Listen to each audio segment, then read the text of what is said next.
Emil, you're in a different seat. I'm like looking behind you. Like, where are you?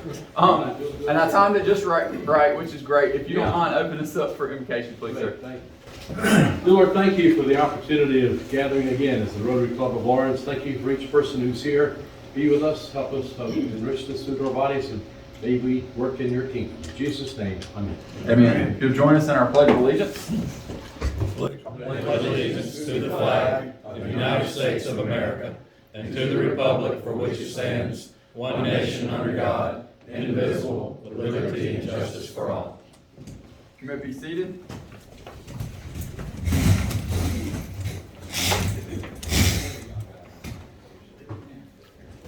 Don't believe we have any visiting Rotarians today. And Daniel. I knew it. Just made the Eye contact. Don't make eye contact. Would you do CART for us today, please? Yes. Which means basically you passed the bucket. You're welcome. Nah, I still do. Oh, still do have books? Okay, go ahead. What are you happy about today? And finally, Mr. President, what are you happy for? I'm happy for two things, even though I only have $1. Number one, we're inducting a new member finally. And number two, that I forgot that we had a visiting Rotarian. Thank you, Mr. Eric Delgado, for joining us again today. Sorry I forgot you. That's okay. If you're not first, you're last. What is this? What does this go to do? And research Alzheimer's. And research Alzheimer's. Thank y'all so much for coming. Don't forget, again, if you did get a chance earlier, check in on Facebook, get a good picture of somebody eating or food, or of the new member induction, or Paul Harris Fellow, which we'll celebrate here in just a minute, or Mr. Tavenner or someone else speaking. Mr. Irick, do you mind joining us up front? So we are excited today to be able to induct a new member. As King Dixon used to say, it's a red letter day for the Rotary Club of Lawrence. So I'm going to ask Ashley and Angela if you would come up, stand up here to the right. Matt, you can stand up over there as well. Actually, you are about to become the newest member of the Rotary Club of Lawrence. Angela, who is your sponsor, proposed you for membership, and she paid you a great compliment. She saw in you the characteristics which would make a fine Rotarian. So, Angela, would you like to share a little bit about Ashley? I've known Ashley for a number of years. Our kids go to school at Lawrence Academy together, but I didn't know a whole lot of detail. She grew up outside of Chicago, Illinois, met her husband Danny in college at Carroll University in Indiana. After college, she worked with the nonprofit world for about 15 years, came to Lawrence County in 2007 to work as a family teacher at Thornwell. They are members of Bethany Presbyterian Church, taught Sunday school and led worship there. Her son Jack is a freshman at Lander, and her daughter Stella is a junior at Lawrence Academy. She's worked in real estate since 2018, first with Century 21, and now with EXP Realty. So now her husband's starting to work with her also. So I'm just glad that she's able to join and be a good member of our club. Thank you, Angela. We appreciate that. Ashley, you've been approved by the responsible committees of the club, by the board, and by the members in general. So, Ashley, we welcome you to Rotary, where you will be called by your first name. As a club, we stand before you to lead you into a new great adventure in friendship and in service to your vocation, to your community, and to your fellow man. You are joining Rotarians around the world that include about 1.2 million Rotarians in over 200 countries. All are business and professional people united by the common goal of ideal of service. In 1905, Paul Harris, a young lawyer in Chicago, experiencing the loneliness of a newcomer to a big city, wanted to become acquainted with individuals in other businesses and professions. On the evening of February 23rd in 1905, he met with 3 friends to discuss his ideas. From this beginning, they invited others to meet with them and began to rotate the meetings among each other's offices. From this rotation came the name Rotary. Their number soon became too great to meet in each other's offices, and a luncheon club was formed. Ashley, as a club, we speak from behind you to urge you forward in a new and great adventure to become a Rotarian. First, there are things you must learn. Most important is the object of Rotary International, which is to encourage and foster the ideal of service as a basis of worthy enterprise. Related to the ideal of service is our commitment to service above self, and our belief that he profits most who serves best. And of course, the famous 4-way test of the things we think, say, and do. First, is it the truth? Second, is it fair to all concerned? Third, will it build goodwill and better friendships? And fourth, will it be beneficial to all concerned, which we recite before we leave each week. One of the most important philosophies of Rotary Fellowship is participation, which begins with regular attendance. Make Rotary an important part of your week. Learn how to make up attendance by visiting other clubs, going online, or getting involved in club activities. To appreciate the broad scope of Rotary, attend the district assemblies and conferences, and if possible, an international convention. One of the special aspects of Rotary is the classification system, representing your vocation in the community. You are loaned to this classification as a member of Rotary, and your actions, participation, and involvement will reflect on that classification. When you're absent, your classification is missed. Actually, your classification will be realty. Makes the most sense. So we stand beside you, Ashley, representing the members of our club to walk with you in this new and great adventure. So the rest of our current Rotary members, would you please stand for me? Angela, or Matt, give the pen to Angela, and she can present that to Ashley.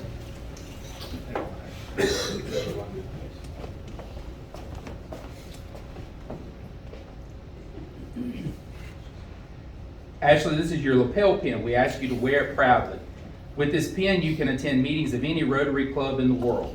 Every member is expected to perform his or her share of club and community service, and the committees of the club will afford you opportunities to give service. For the rest of this Rotary year, we would be pleased if you would serve and participate with the membership committee. Fellow Rotarians, I present to you Rotarian Ashley, and I charge you not to fail in your duty by giving her your friendship and helping to make this membership useful and happy. Ashley, you have been accepted as our newest member. Each member is an experimental venture in service and the other high ideals of Rotary. The experiment starts now. You can become our greatest Rotarian. If you will take this step in Rotary, please step forward and let our members welcome you to the club.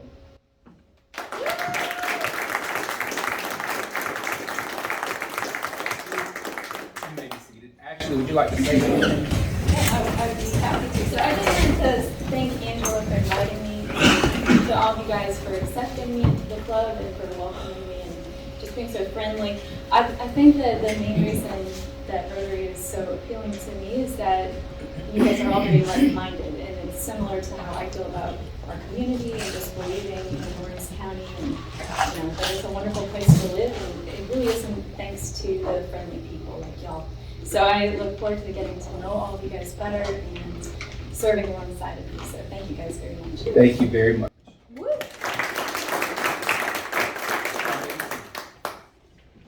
So next we're excited. We mentioned Paul Harris, and of course you know that connection with Rotary. So the Paul Harris Fellow recognition acknowledges individuals who contribute or who have contributions made in their name of $1,000 to the Rotary Foundation. Rotary established this recognition in 1957 to encourage and show appreciation for substantial contributions to what was then the Foundation's only program, Rotary Foundation Fellowships for Advanced Study, the precursor to ambassadorial scholarships. The first Paul Harris Fellows included past Rotary International Director Allison Brush, who served during the 1937-38 Rotary year, and longtime Rotary International Treasurer Rufus Chapin, both for donations made in 1946. And then Ms. Aidan Vargas was the first woman to receive the recognition for a gift made in 1953. So today we're excited to recognize two members that are here with us today. So Terry and John, if you would come up front, join our president over here. So we're excited today to have Matt present Terry for her Paul Harris Fellow time +3, which means she's been recognized as a Paul Harris Fellow for this will be the 4th time for Rotary International. So can you give her the pin there? And then John. John is being recognized today as a Paul Harris Fellow +2, which means this is 3rd time being recognized as a Paul Harris Fellow. Congratulations. Thank you for your commitment to Rotary International and the Rotary Foundation. Thank y'all very much. Yes, you can. Just one last thing about the Paul Harris Fellows and the recognition. So if you have any questions about where you are in that level of reaching that, Matt can actually look it up through a database online. We actually have a copy of that printed as well. So as you reach $1,000, and that can be achieved several different ways, but if you want to get in touch with Matt to see where you are in that, we would appreciate it. Thank you. Thank you so much, Jonathan. We actually were talking about that earlier today in our board meeting, which was probably some forthcoming information in regards to the Paul Harris Fellows for each and every one. Do we have any announcements? Thank you, Edie. Are there any other announcements? See none, that means it's a little bit faster to my favorite time of the whole time, and that's hearing y'all present, but then I get to eat. I was giving y'all a hard time earlier. So I'm gonna allow Matt Furman to come up and introduce his speaker. Some of y'all might be familiar with them, and thanks, Matt, for bringing them. We look forward to their presentation. So Jason sent me this long bio on paper, and guess what? I forgot to print it. So I did take a screenshot as a backup, but instead of reading off my phone, I'm gonna just kind of briefly give y'all his bio. Jason Tavenner is a graduate of Presbyterian College with a major in business administration. While he was at PC, he had the opportunity to have an internship with the Lawrence County Disability and Special Needs Board, and he's obviously progressed to the highest level with that association. So Jason lives in Greenwood with his wife. They have 4 children and enjoy to spend time on the tennis courts and the golf course. So Jason.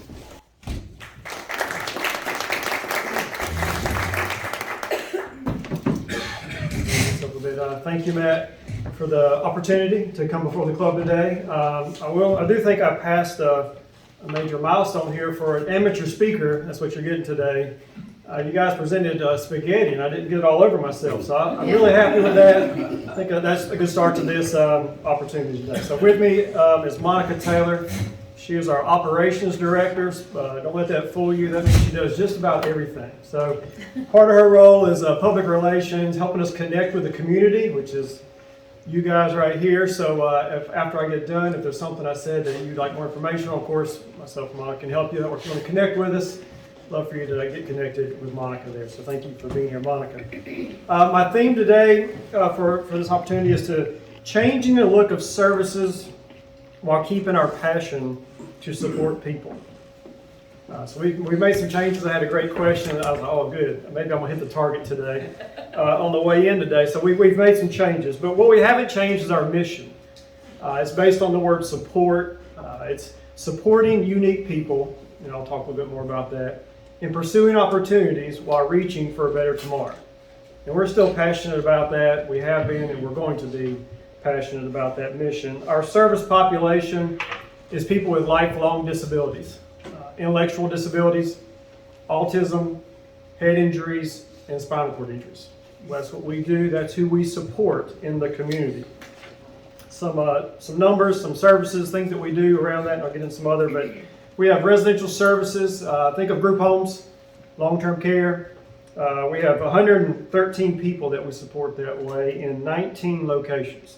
One in Joanna, some in the city of Clinton, and a good number in the city of Lawrence. We have adult day services, so we use this just for adults. We currently have 33 people that are employed in the community.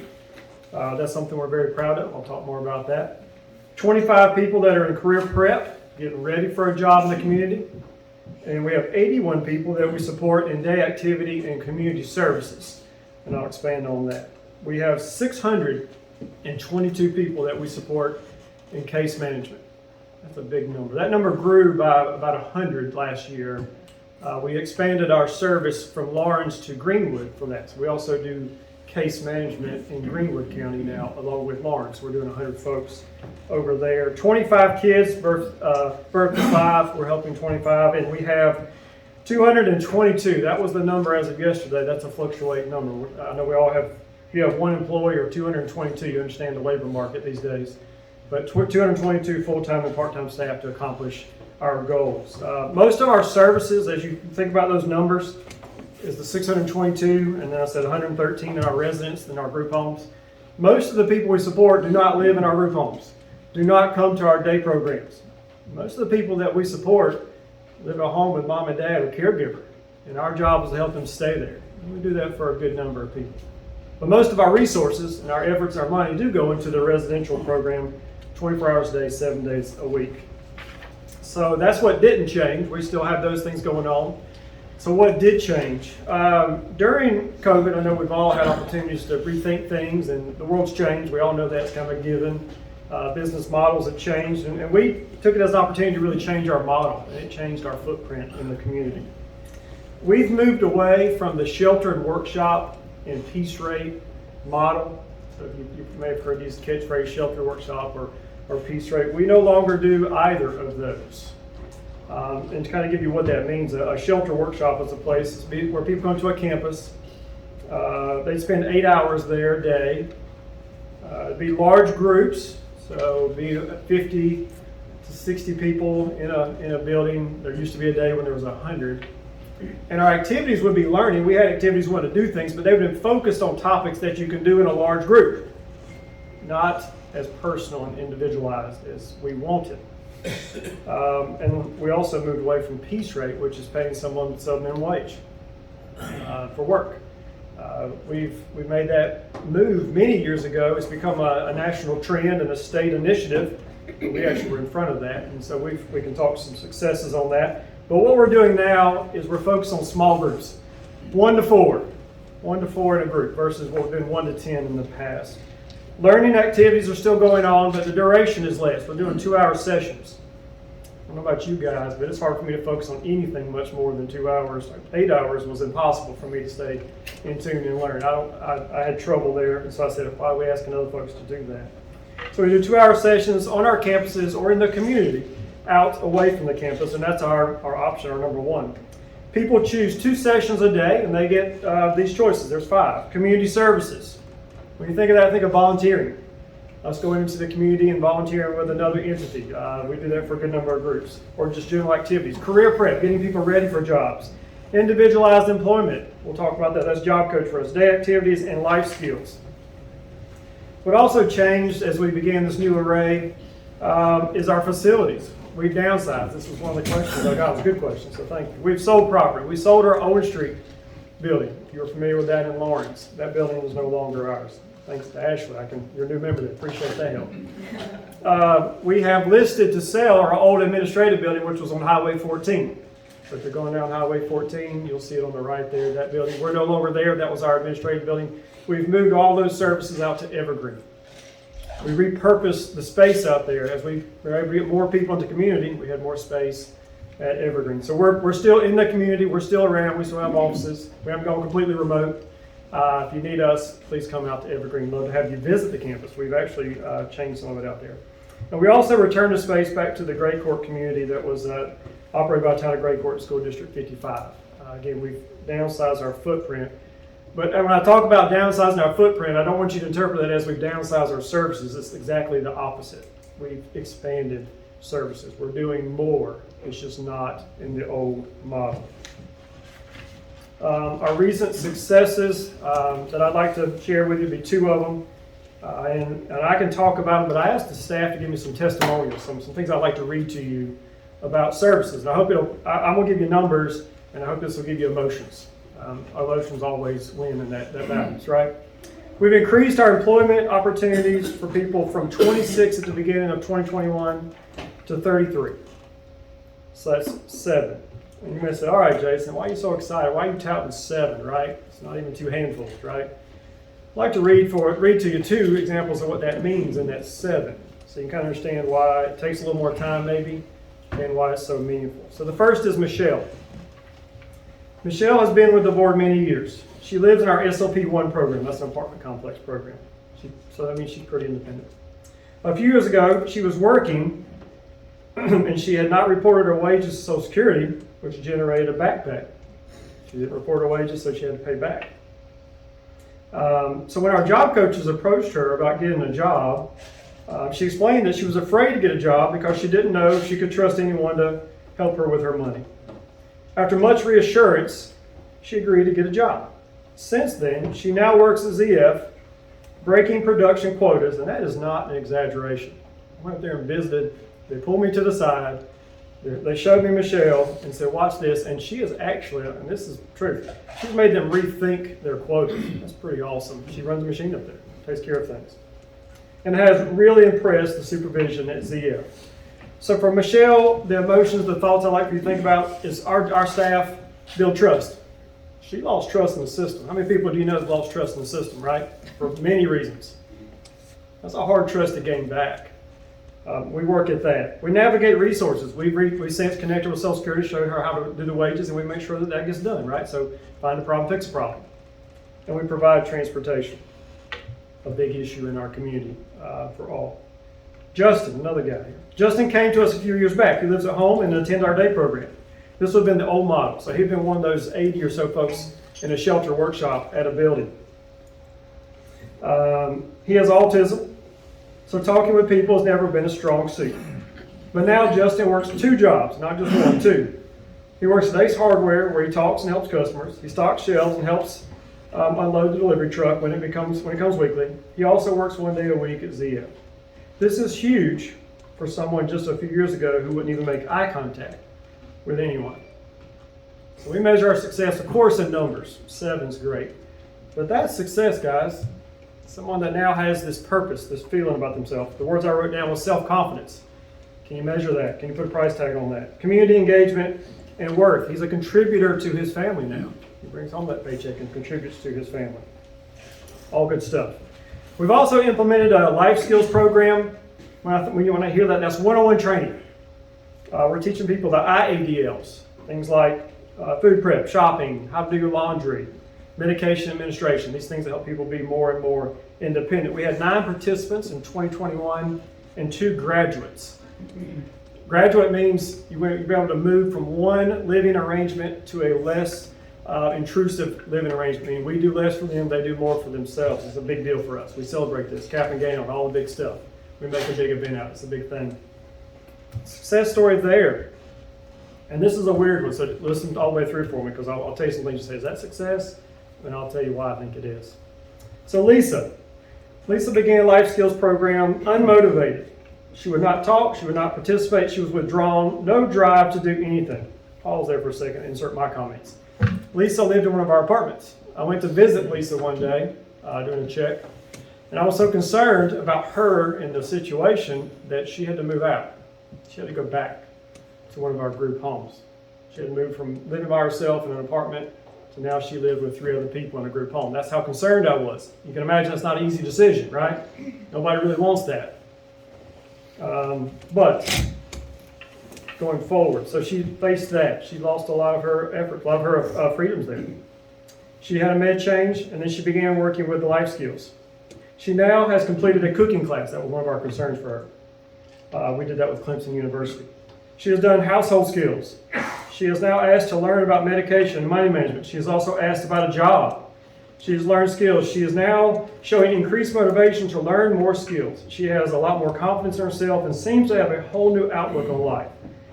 When she first came in, the hours dragged by, and she struggled to find something to even talk about. Now we spend 2 hours with her, and the entire time she's engaged, talking, and a true pleasure to work with. Life-changing, right? She went backwards. The emotions here are, how many times do we need this for ourselves in life, right? I've had a couple of these. A chance to rebound. Don't you want a life chance to rebound? Wouldn't it be nice if we could always rebound? Life doesn't always give you that chance, especially in our system. Many times people, once you kind of go back, that's kind of where you are. We've changed that model. She had a chance to rebound. She's focused on skills. She's motivated for life now, and she has a new desire for personal growth. And I feel like our team is a big part of that for her. Along our success is the guidance that our board gives us. We have a 7-member board. Joyce Rambo is our chair. Peter Littlefield is our vice chair. Nicole Furman is our secretary. Janice Tribble is our treasurer. Bud Marchant is a member. Brenda Ligon and Betty Beasley. Just in case you may know some of those folks, please express the thank you for their service. They're volunteers. The pay is, I can double it every year and it's still 0, right? So that's, you know how that works. But they come, they're very active, and they really help us. This last year they completed the strategic plan process, and it focused on these items, enriching our community awareness of the agency. So thank you. You're helping me do that today. I can write that down, right? Are you enriched? I hope so. No say. The population we support and the services we provide. Awareness is what they're after. Maintaining agency property in a manner that exemplifies our standards. We want to show well. It matters, right? When you come to Evergreen now, and I invite you to, I hope it looked, if you were there before, I hope it looks different than the day you came. If not, let me know, because I got some more work to do, right? But invite you to come. Love for you to see what we're doing. Of course, that's just one piece of what it is about the folks that we support. We noticed a change in our staff as we've changed our environments. We take more pride in our structures. And this last one has to be on here. For us, it's a big deal, probably a big deal for most folks in the room. Recruiting, retaining, and we added this word, reinventing a workforce that is sufficient in number and expertise to meet the needs of our service population. We share the neighborhood with Witten Center. You guys are familiar over there in Clinton. Similar service array, support the same folks, but we're not the Witten Center and they're not us.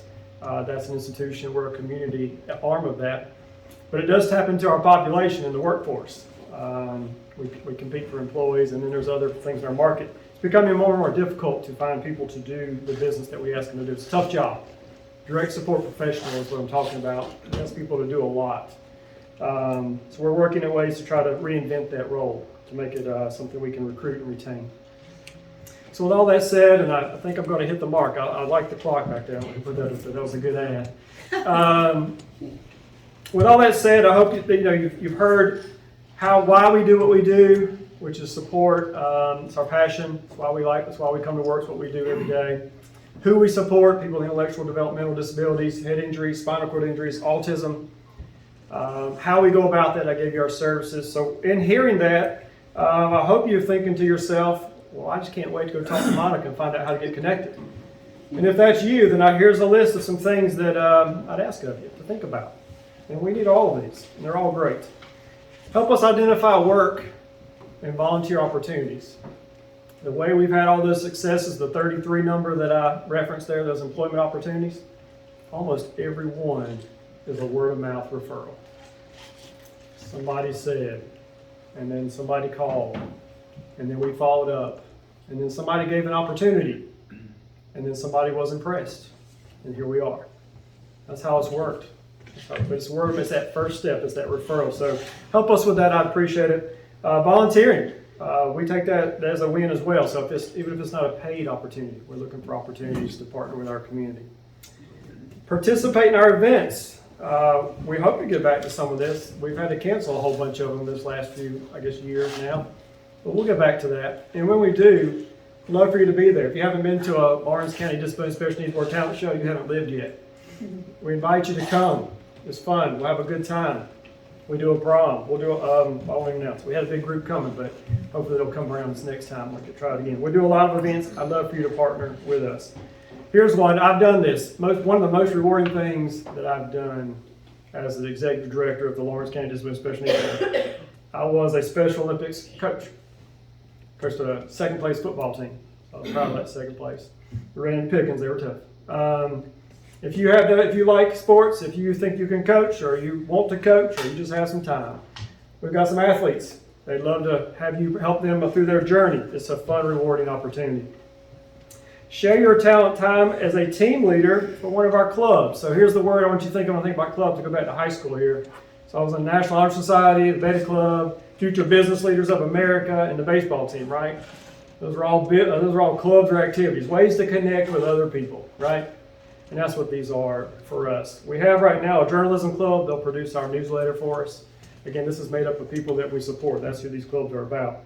We have a golf club. If you listen to my bio, that's a new passion or a new trouble in my life. Probably trouble more days. It's good.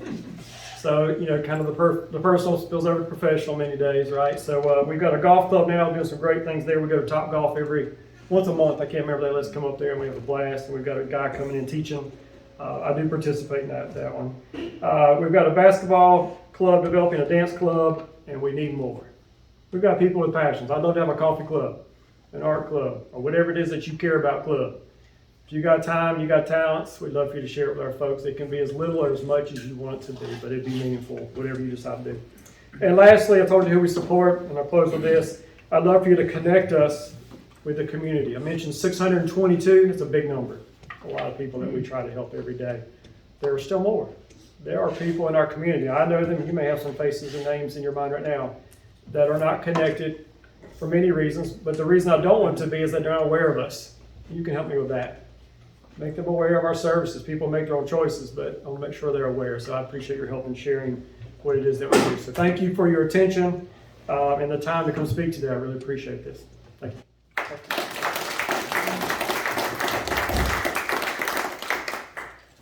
Does anybody have any questions for Jason? No, if not, I'm sure he and Monica will both be up here to answer. I just wanted to say thank you, Jason and Monica, for coming. Thank you, Eric, for coming. Ashley, glad to have you. And thank you, each and every other person, for coming and for sharing as we learn something new about the community. And if y'all will stand, we will do our four-way test and our motto. Is it the truth? Is it fair to all concerned? Will it build goodwill and better friendships? Will it be beneficial to all concerned? And our motto? Service above self. Serve will change lives, Rotary.